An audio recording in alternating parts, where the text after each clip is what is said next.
Today we're going to talk a little about gaming monitors. I'm not an expert as usual, but I had a 25-liter HP Omen with a 3070 graphic card, and I had an AOC screen. Then I got my HP Omen 30-liter with a 3080 card, and I still had the AOC screen or gaming monitor. Yeah. So what I experienced was when I had that 144 hertz, I had 1080p. It was like the graphic cards, the 3070 and the 3080 was a little too powerful, or it kind of made its screen had a little blur and a little like some spots that wasn't quite clear. So I bought I bought the LG UltraGear, and that is 1440p, and now it's much better. It's a gaming monitor that actually fit with my graphic card. Before, I think I had a wrong gaming monitor basically, and I think people should be aware of that. That if you want those powerful GPUs. You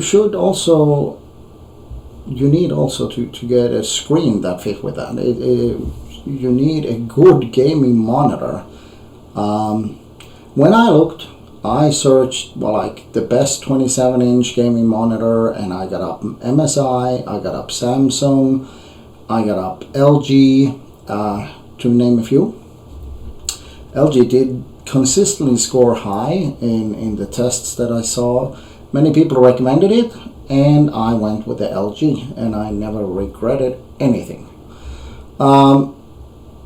If you have a 2060 graphic card, something like that, 3050, you probably could get away with a cheap gaming monitor. I think so, but if you, I would say from 3070, you need a better one. At least that's my experience. So now I'm going to show you. I actually had two gaming monitors. So here we are. Now this is the LG. That is what I use now. This is my gaming monitor. UltraGear 27-inch. Yeah, it's actually very good, and we can see on the top here. Like we get to see, it's up to 180 hertz, 1 millisecond response time, 1440p, nano IPS, G-Sync, so it's quite a good monitor. Now we take this away and we look at the other one.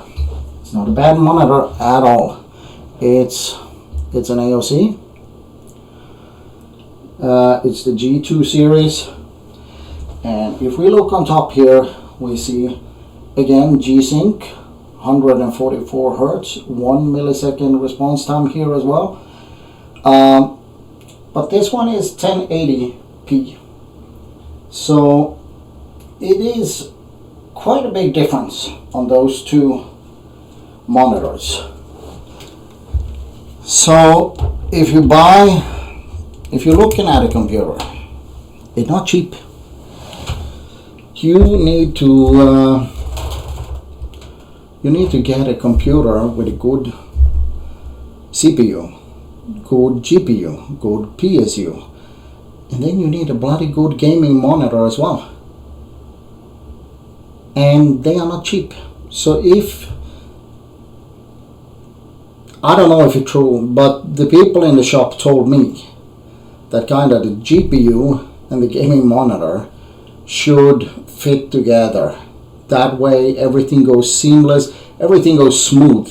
And when you play games or work with it or whatever, you get a whole better experience, because the monitor will fit with a graphic card. It's not going to bottleneck, you're not going to be any ghosting, not going to be, I mean, if you buy an expensive graphic card, you also want to be able to use it And before I changed, I was kind of using an awesome graphic card, but I got to use maybe half or something, because first of all, I don't play games and stuff that drag out the whole graphic card, so that's one.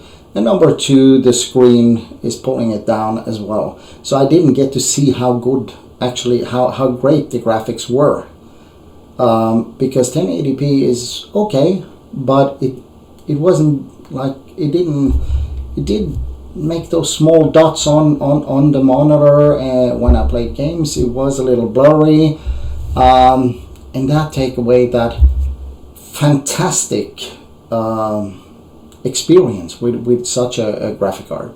So if you're thinking to upgrade your GPU, then you need to look at what gaming monitor you have as well. Simple as that. And to get the best experience, it should match. Look on YouTube, ask in the shop, whatever. Many people know about this. I'm old. I didn't know that much. I learn. I keep learning. But I think it's nice to make some videos, just talking about it without being too technical about it, and let people know and understand. Because I had to learn a lot, and luckily there are some very good YouTubers that I learned a lot from. Some different. I mean, some talk very fast. I a little too fast for me. Some talk a little slower. Everyone different. So I hope this can help somebody. At least that was a little bit about the screens and basically my experience. I don't test it. Not in, what should I say, programs and graphs and that. I test it because I had both, and I've been gaming on both. I've been working with both. So yes, I have tested it, but I don't have any graphs ready to show you. So, but yeah, AOC 27-inch, LG 27-inch. For me, LG is a dream. The Samsung is very good, the G7 they had, but for me, it was too curved. It was just like, woof. It very, very curved, like that. I felt like I was walking in a room. It was too heavy. So I didn't want the Samsung G7, even if it is a very good monitor, but I went with the LG flat IPS, no VA, and I don't know now, but I read that gamers, at least before, used the TN monitors because they are faster. So yeah, you have the TN, you have the VA, and you have the IPS. I go with the IPS, and I'm very satisfied with that. So you should learn a little about the monitor and the GPU and how things work together before you buy. If not, it's like you buy a Ferrari and you want to drive it in the woods. You cannot on a dirt road pull out the horsepower. You're going to destroy the car. So simple as that. Here it's a little the same. You pay a lot for the GPU, but you cannot take out the power in it full. You don't get to see the graphics good enough if you don't invest in a good gaming monitor as well. So yeah, nice to know.